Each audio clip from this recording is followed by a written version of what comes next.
Olá pessoal, começando aqui o painel Innovation Masters do Hack in Rio Talks. Hoje temos aqui o Ansar Gotz, fundador da GoNew, conselheiro de empresas, Marco Poli, investidor anjo, mentor, também um grande ator dentro do ecossistema inovação. A ideia aqui hoje é a gente bater um papo, e vai ser um papo super descontraído aqui. Espero que possa gerar muito insights para quem está vendo essa nossa conversa. Porque se a gente somar aqui o tempo de experiência dessa galera aqui, enfim, dá para contar a história, um pouco da história da inovação do ecossistema brasileiro. Bom, eu queria também que a gente, para começar, e enxergando os desafios que a gente tem dentro das organizações em relação à questão de inovação, transformação digital, né, um pouco para eles se apresentarem. Aí eu vou pedir para o Marco se apresentar, falar um pouquinho dos insights aí que ele tem sobre o tema, e depois eu passo a bola para o Anderson fazer a mesma coisa, ok? Muito obrigado, Yogi, tudo bom? É um prazer estar aqui com vocês, muito obrigado pelo convite. O evento, já nunca participei fisicamente, mas sempre foi de bastante relevância, então fico sempre muito lisonjeado e honrado de participar aqui do evento. Vou me apresentar sucintamente, eu sou Marco Poli, eu sou engenheiro de formação.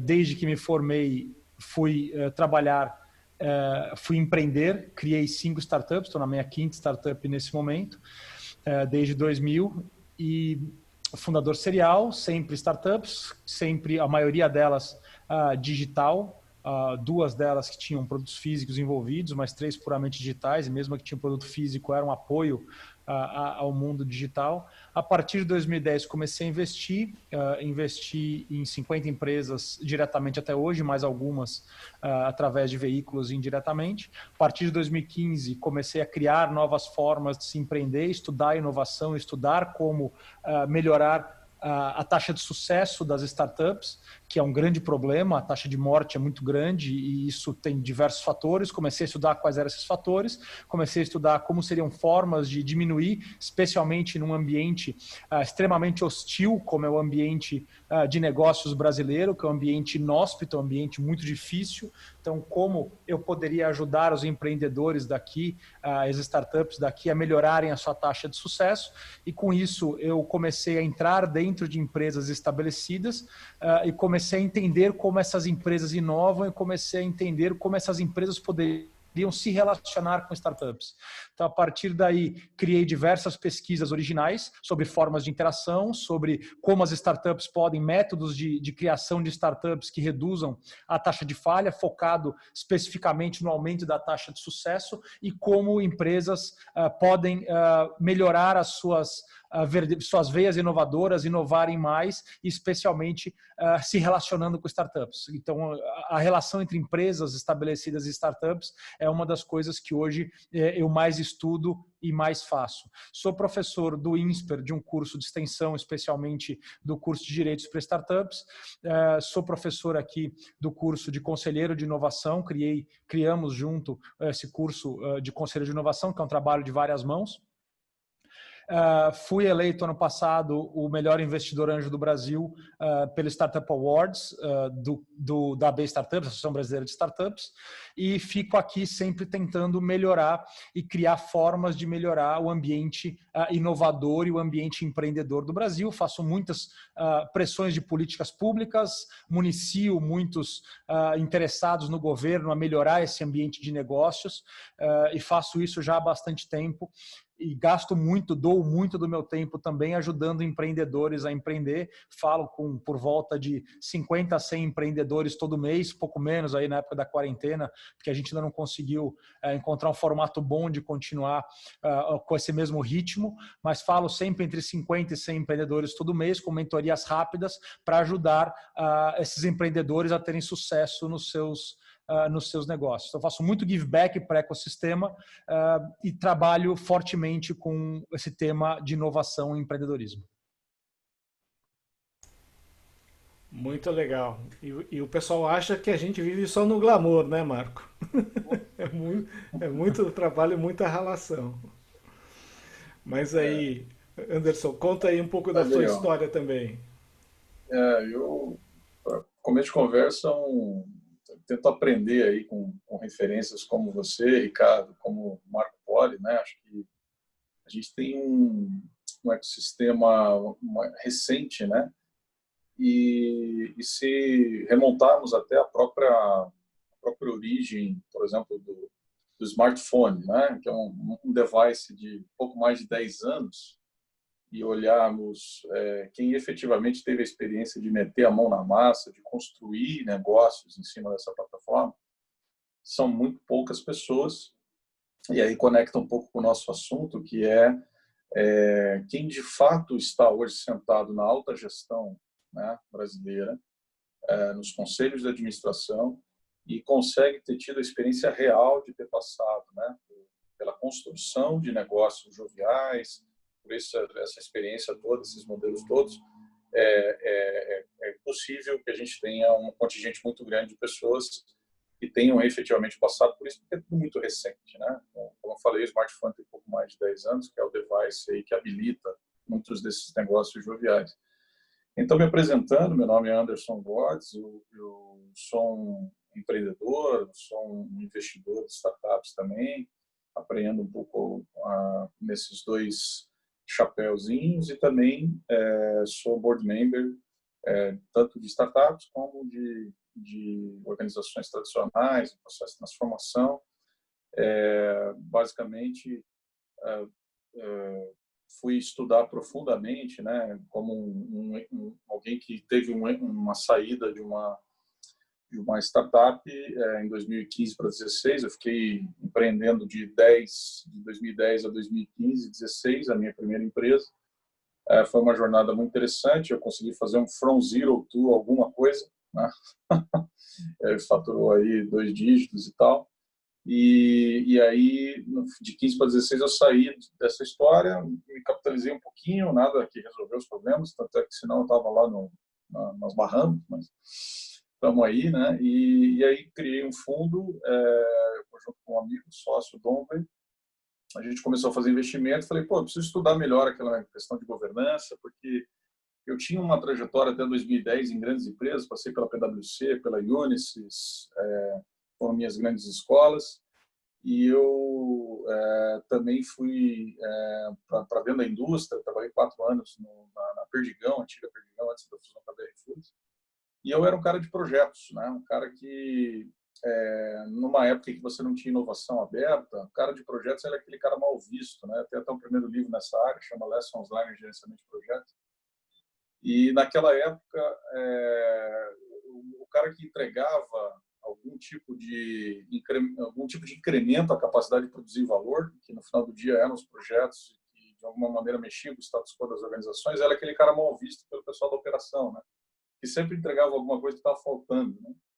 E engraçado que passa o tempo, agora inventaram um termo bastante cool, né, para essa questão de entregar as coisas nas coxas, né? Que é o MVP, né? Então, você veja, agora, eu me daria muito bem agora, porque eu sempre entregava os projetos nas coxas, né? No mundo atual, deram um nome bonito e eu estaria muito bem agora, porque eu sempre entregava Semiótica é tudo, semiótica é tudo. Eu Enfim, falo então um que pouquinho os da conceitos são trajetória. reciclados, né? Os conceitos são sempre reciclados aí, né? Então, um pouquinho da trajetória, fui um cara de grandes empresas, fui um cara empreendedor, agora investidor, board member, fiz um livro, esse livro que está aqui, sempre me perco com essa tela aqui, né? Livro Governança e Nova Economia, que era só para cumprir tabela no meu mestrado, né? Eu fiz um mestrado na FGV em governança. Tentei criar um método de governança, colocando em perspectiva as boas práticas de governança corporativa aos stage finances das startups. Hoje ele é só um livro inspiração realmente, né, para uma comunidade que se formou em torno. Então o livro é como filho, né? A gente fica super orgulhoso, mas de vez em quando tem um monte de vergonha de algumas coisas que ele faz ou algumas páginas que ele tem. Então o livro Governança e Nova Economia é um pouco isso. Hoje download é gratuito, né? Então quem está assistindo aí quiser se conectar, www.gonew.co, tá aqui, né? gonew.co. Pode se conectar lá e baixar o livro gratuitamente. É uma contribuição, assim como o Poli contribui muito ecossistema de inovação, dos caras mais inteligentes. A gente criou uma certificação, inclusive juntos, né, uma certificação para conselheiros de inovação, muito sucesso já, junto com o Ricardo Amorim. E a gente procura, com matizes diferentes, né, desse assunto de governança, tentar ajudar, assim como você, né, professor Ricardo, um grande entusiasta aí de que nós precisamos renovar essas questões da alta gestão, dos conselhos de administração. É uma das causas que nos move aqui os três. Eu acho que não por acaso estamos três juntos aqui, né? E esse eu acho que talvez seja um grande desafio, né? Eu faço parte até de um grupo de trabalho do Inovativa Brasil. A gente vê o quanto que evoluiu o ecossistema, principalmente no processo de aceleração das startups, né? Mas as startups precisam ter clientes, né? E quando a gente vai para o B2B, a gente tem um vale da morte ali. Às vezes o processo do matchmaking não é o problema. O problema é operacionalizar o que eu chamo de parceria, né? Porque às vezes a governança tradicional tenta colocar isso como uma prestação de serviço e para mim é uma fonte de inovação que aquela empresa vai fazer utilizando inovação aberta com as startups, né? E eu queria ouvir um pouco de vocês também, do sentimento de vocês dessa fase pós-matchmaking e como que vocês têm tratado isso, né, dentro das boas práticas de governança das organizações e recomendações para conselheiros sobre isso também. E a gente tem aí um ponto que é super interessante, que é o nosso desafio, né, nós três e outros que estão na mesma bandeira, de trazer e ajudar a criar essa governança meio que inovadora nesse ecossistema atípico que a gente vive, nessa jabuticaba que a gente vive aqui. Ricardo, né? eu não digo que é só aversão ao risco, não, porque no momento em que você faz parte, você está tentando empreender, você está tentando criar alguma coisa nova, o Brasil te pune isso com a chance de algum mentiroso que convence um juiz que tem um processo super falho no meio do caminho, porque é um processo que foi feito para ser mais rápido do que confiável, ele pega um juiz ali que resolve que ele vai tomar tua casa. 30 anos atrás. Então, assim, a gente tem uma configuração que é muito brasileira, onde alguns entes conseguiram zerar o risco deles, transferindo, exponenciando o risco para os outros, aonde não tem um equilíbrio de risco envolvido. Então, a gente não tem um equilíbrio de direito, a gente não tem equilíbrio de risco, é um ambiente muito complicado. E a governança aí é o que nos separa de conseguir fazer isso com terceiros envolvidos ou não conseguir fazer isso com terceiros envolvidos. Porque sem uma governança apropriada, nenhum terceiro se envolveria com o fundador criando alguma coisa extraordinária. Porque o risco dele fazer isso no Brasil, desde a década de 90, tem alguns livros que tratam disso, começou essa loucura com o Código de Defesa do Consumidor, legislação terrível, terrível, terrível. Quando ele foi, eu resolvi estudar isso um belo dia, quando o Collor sancionou o Código de Defesa do Consumidor, ele colocou uma ressalva ali, mas não vetou, no seu artigo 25, artigo 28, dizendo que é o artigo que desconsidera a personalidade jurídica da empresa, em qualquer dívida que a empresa deva para um cliente, dizendo ali, isso aqui é uma situação tão extraordinária que provavelmente nunca vai acontecer. Você olha e fala, isso virou regra, isso acontece 100% das vezes agora por causa dessa situação que era para ser extraordinária, que você escreveu na sua mensagem de veto como extraordinária e que o Brasil não entendeu. Você abriu uma caixa de Pandora que enquanto a gente não conseguir fechar, a gente fica girando o prato para conseguir empreender, para conseguir gerar riqueza. É muito complicado, né? Isso, governança vem para você, com essa caixa de Pandora aberta aí, e onipotente, onipresente, porque ninguém faz nada no Brasil sem que esse risco seja corrido, como você faz para equacionar esse risco de forma que você tenha um custo viável no final. Porque a parte engraçada, se não fosse trágica, é que as pessoas que impõem esse risco exagerado aos empreendedores, elas não entendem que elas mesmas pagam por esse risco. Esse risco está tudo classificado ali. Então, o Brasil é o país do eu quero tributar o outro, né? Ninguém acha que tributando o outro se autotributa. Então, assim, isso acontece aqui com muita frequência. A pessoa acha que o Estado só vai punir aquele cara. Vamos aumentar o imposto daquela empresa, vamos aumentar o imposto dos grandes, vamos fazer imposto sobre grande fortuna. O pessoal é um pouco pueril de achar que esse imposto não volta para você, para ser cobrado do seu bolso também, né? É. Mas você sabe que putz, olha, eu aprendo muito com ele e vejo que a gente tem aí um desafio muito grande realmente nesse ponto que ele está falando, né, professor Ricardo? Agora, o que eu penso também em dois aspectos sobre essa questão brasileira versus a questão de governança e tal. Primeiro aspecto, esse é um problema brasileiro, mas também é um problema mundial. Por quê?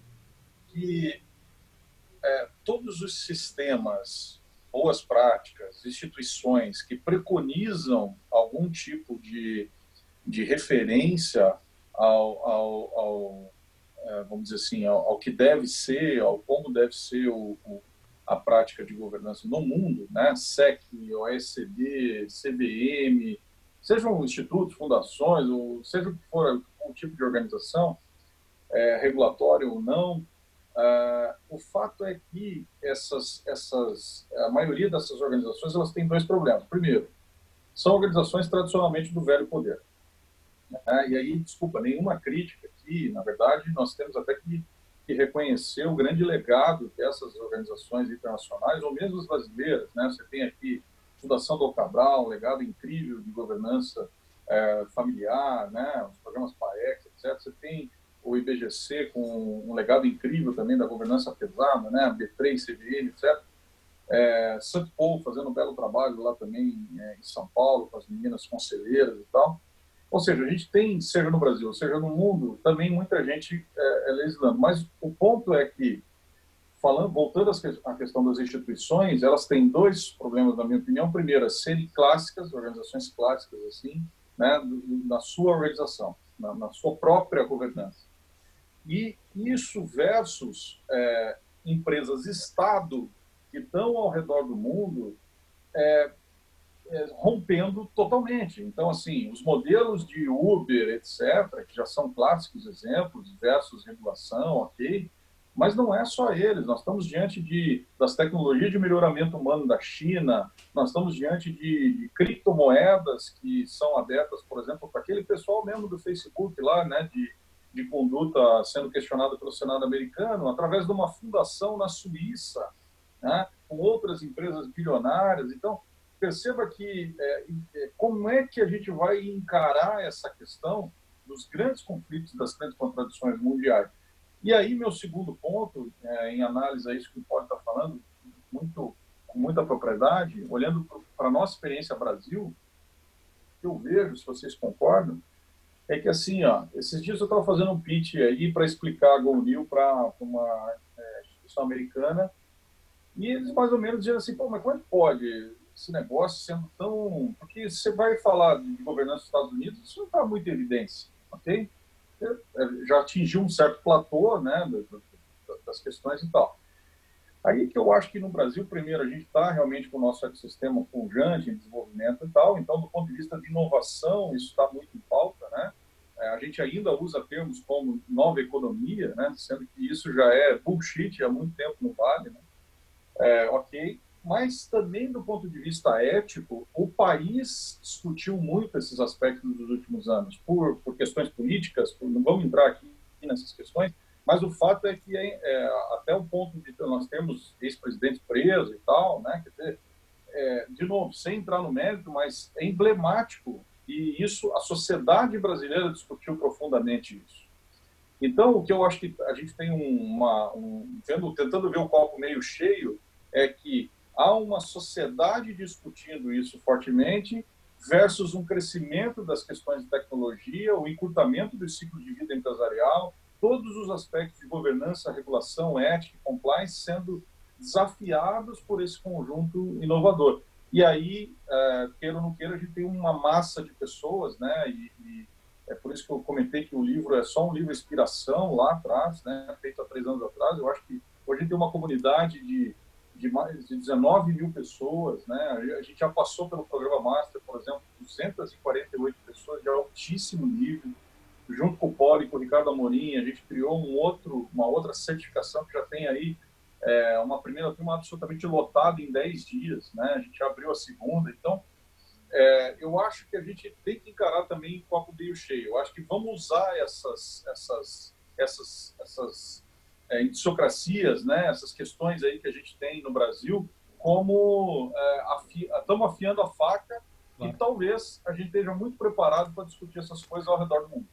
Interessante o que vocês estão falando, porque eu acho que a governança, até que o Anderson está falando dessa governança, entre aspas, tradicional, ela sobreviveu até quando o mundo estava mais cadenciado, né? Então, só que no mundo que cada vez mais acelerado, disruptivo, essa governança cria uma certa armadilha para a própria organização, porque ela não consegue sair e ser tão ágil como os meteoros digitais, que eu chamo as startups, né?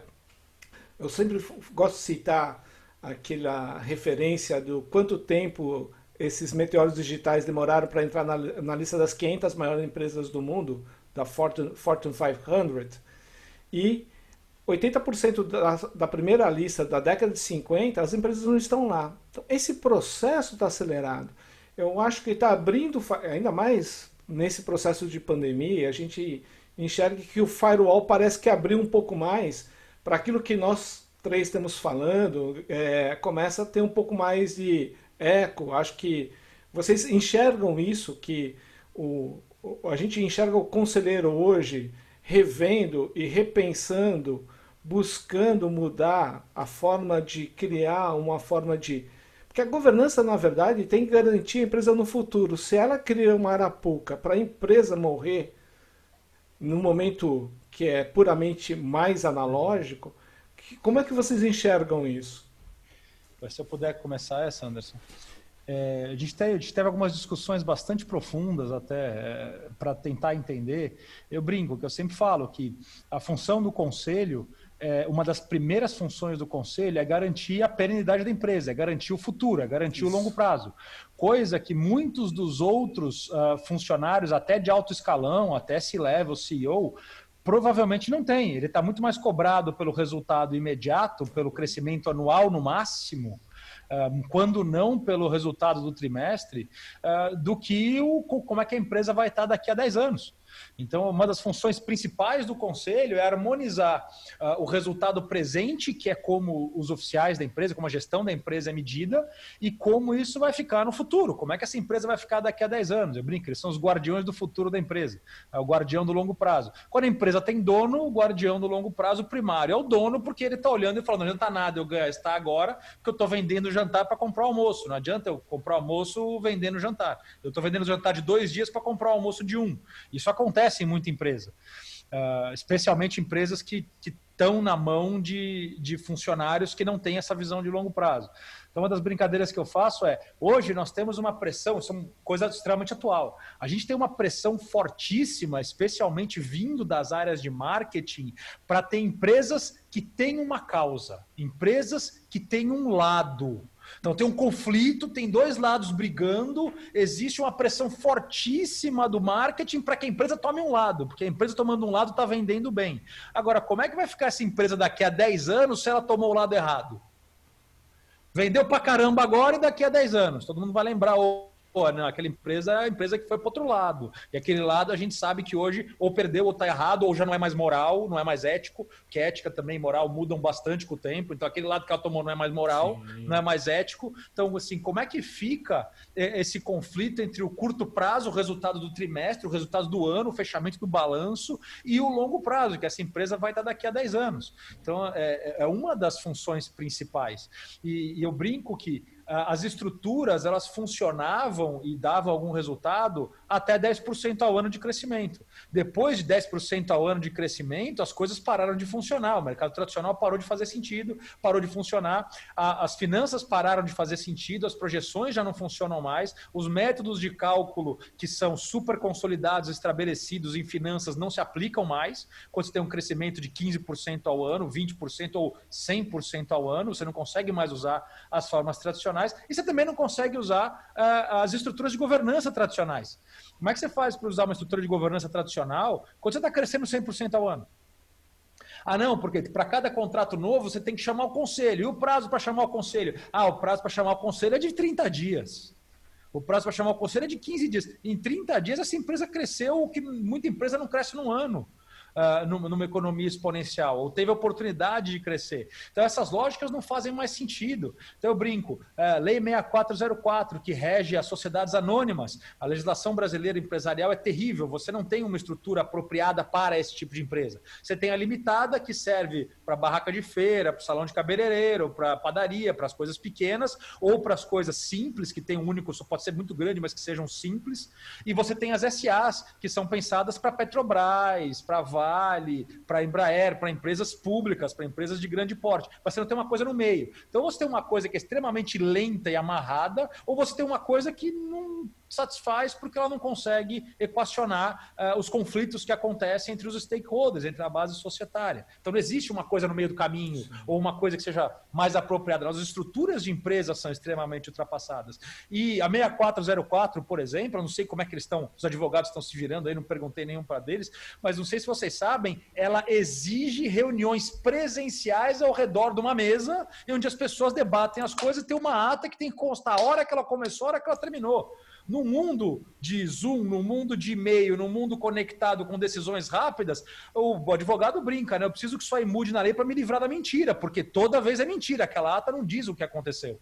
A própria ata que o cara escreveu foi um costurado de 4 e-mails que ele recebeu das pessoas, ele fez uma ata, a ata vale. Mas se você for olhar a lei prevê que as pessoas tinham que estar sentadas no mesmo ambiente.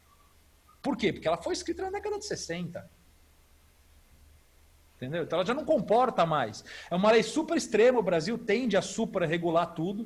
O Brasil é o país que não deixa margem à inovação. Então as pessoas olham aquilo e os iluminados que legislam e que propõem as legislaturas, eles sabem exatamente como aquela coisa deve ser feita, sem nunca tendo feito na vida. É muito comum isso acontecer. E aí ele faz de um tal jeito que algum iluminado pensou que deveria ser o jeito certo, que quem vai aplicar, os praticantes, olham e falam, cara, eu estou preso a isso, eu preciso seguir essa regulação, mas ela não faz o menor sentido. Então, assim, são coisas... Dicotomia. E aí, Anderson? Não, eu acho que a gente realmente tem um histórico aí, eu concordo com o Poli, né, de ser mais punitivo, né, dessa busca sempre partindo da premissa de que está todo mundo errado, né. Eu lembro do processo de nota fiscal eletrônica na minha época, aí, mais de 10 anos atrás, era das empresas, liderei um projeto que era bastante inovador na época, né? Um grupo de empresas aí que pontuou essa questão, e eu lembro que todo o formato, né, da prestação de contas que você tinha que fazer para que uma nota fiscal ela fosse autorizada. Olha o conceito disso, né? Quer dizer, você tem que pedir para faturar. Coisa que não acontecia na nota fiscal física, né? Na nota fiscal física, você só precisava registrar o talão e você vendia à vontade. Só te interrompendo um segundo, eu uso isso como um ótimo exemplo. Se o Estado não autorizar, você não vende. O Estado tem o poder de bloquear todos os negócios hoje através das notas fiscais eletrônicas. Então é partir da premissa que todo mundo é ladrão, né? Aí a gente vai e verifica item a item, nota a nota, faturamento a faturamento, monta um monstro de uma arquitetura de sistema. É impressionante. Se cair um servidor, tua empresa está proibida de vender. Ou se ela vende, ela está vendendo irregular. Enfim, tem as contingências lá, mas o sistema está errado e isso permeia para todas as nossas questões.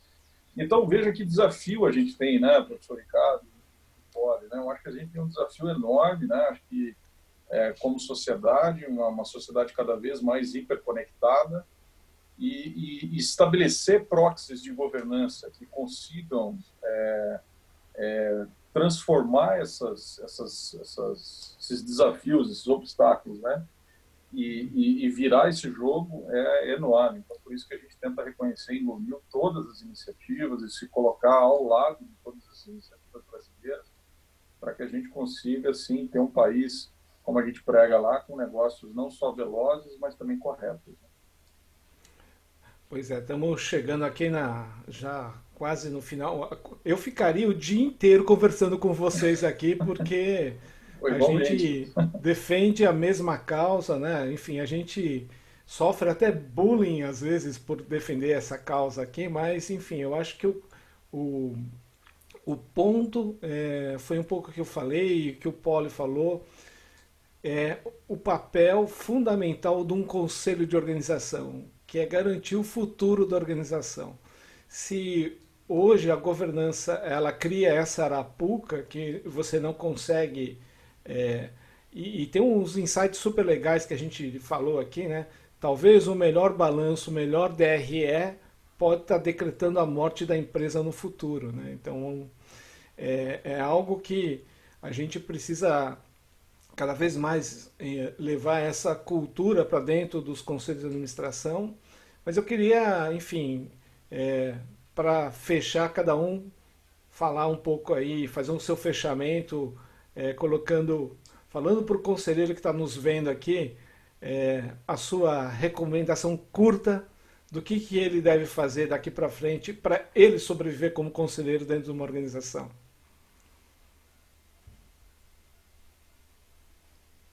Vai lá, Poli, primeiro de gravata borboleta. Faça as honras, Maurício, imagina.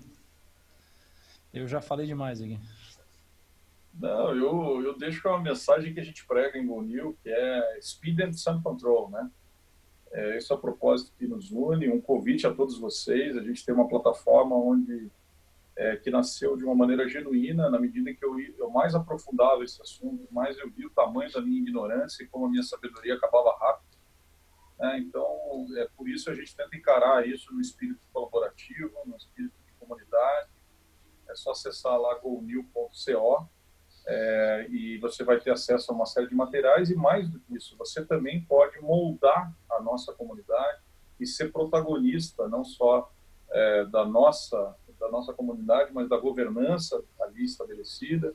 E o convite é para isso. A gente está no sangue mesmo tentando criar formas novas, né, inovadoras, para viver isso e para poder contar essa nova história aí. Então, Speed and Sun Control é minha sugestão. Quem me conectar nas redes sociais aí, Anderson Godz, Godz, pode falar que viu aqui o Hack and Deal, e eu mando não só uma cópia do livro aí, mas também mando uma camiseta aí de GoNew aí para quem quiser topar, tá com a gente. Vou cobrar a minha, hein? É meu compromisso. E o Poli falou que vai mandar gravata borboleta também. Ficou difícil bater esse. O cara inflacionou total esse fechamento pois agora. Não ia falar, mas inflacionou total o fechamento aqui do painel. Gente, então, falando sobre esse tópico, o Brasil é um lugar difícil de empreender, mas o brasileiro é um povo extremamente empreendedor, extremamente inovador. Ano passado aconteceu uma coisa absolutamente extraordinária. Nós fomos o terceiro país que mais teve unicórnios, que são startups que chegaram a $1 bilhão de valuation. Está mais difícil agora, com o dólar um pouco mais alto. Ficamos atrás de Estados Unidos, que dificilmente no horizonte visível vai ser batido nesse quesito.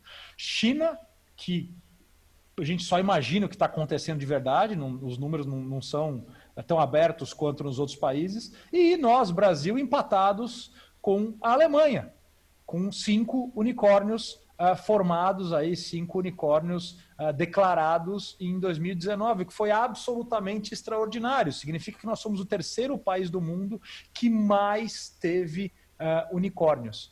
Isso acima do que era até então o nosso benchmark, que era Israel, que é um país que tem uma tradição de 30 anos nisso e que era o segundo país com mais unicórnios depois dos Estados Unidos, até recentemente, não sei se ainda se a China está passando, mas é um país de tradição empreendedora já de 30 anos, enquanto a nossa aqui é de 10. A gente está falando disso há 15, está começando a ter grupos e se formar há 10. Então, assim, chegamos numa posição em que o Brasil virou o país das startups, virou o país do empreendedorismo. E isso é necessário para o país. Então, você vira e fala, o Brasil hoje é um país exportador de commodities. Ele é um país que exporta minério, ele é um país que exporta agropecuária. Tem alguma coisa de errado com isso? É dinheiro que entra, não tem nada de errado, exceto que são coisas de baixo valor agregado, que cada vez vão ter menos valor agregado a isso, enquanto a tecnologia corre, e em compensação nós temos um povo extremamente inovador, que é louco para criar modelos de negócio novo, é louco para criar empresas novas, é louco para posicionar o Brasil ainda melhor no ecossistema internacional, no mundo, no globo, posicionar o Brasil ainda melhor como um país extremamente empreendedor e inovador. Então, assim, o futuro do Brasil está no empreendedorismo, o futuro do Brasil está, indubitavelmente, na inovação. O que nós precisamos? Nós precisamos nos convencer disso como país e nós precisamos entender e trabalhar e divulgar e disseminar o conhecimento de como isso é feito. Porque nossa matriz produtiva e exportadora hoje não vai nos levar muito longe. Nós temos comida artificial aí dobrando a esquina. A gente já tem carne que nunca passou pelo boi, sendo vendida a preços quase de varejo. Em muitas pequenas escalas, mas já disponível. Eu consigo ir numa lanchonete nos Estados Unidos e comprar uma carne que nunca passou pelo boi, uma carne feita 100% em laboratório. Para isso alcançar uma escala industrial, é um pulo. Nossa matriz de exportação e produtiva não está preparada para o futuro como ela está. O Brasil tem uma oportunidade única agora de ser o país das startups. Mas entender como ele vai fazer isso vai ser o que vai nos fazer pegar esta onda ou nos afogar nesta onda. Tá? Aqui a gente está tentando fazer o máximo possível para conseguir surfar esta onda, mas tem um risco real de nós afogarmos nessa onda e é isso que a gente precisa ao máximo evitar. Muito bom, senhoras e senhores, com o coração doído, eu vou ter que fechar aqui, mas assim, eu acho que isso aqui foi até um masterclass, né? Vai ficar registrado aqui. Enfim, são coisas que temos, cada um de nós aqui defendido, trabalhado, muito naquele processo do give back, que o Marco Polo está falando, que eu acho que é fundamental também a gente contribuir com o ecossistema, né? É o que eu falo, é crescer o ecossistema e não brigar por migalhas do ecossistema. Então a gente precisa ajudar nesse processo também. Espero estar com vocês em outros momentos, outras oportunidades. Contem com o meu apoio também, o que a gente puder colaborar vai ser um prazer. Então, eu vou fechar aqui essa sessão de coração doído, mas eu acho que hoje não é o fim, talvez seja o começo para muita gente que está assistindo esse vídeo aqui, pensando numa nova governança daqui para frente. Obrigado. Abraço, Obrigado, pessoal. gente. Muito obrigado, hein? Valeu, Poli. Valeu, Ricardo. Obrigado, valeu. Prazer. Valeu.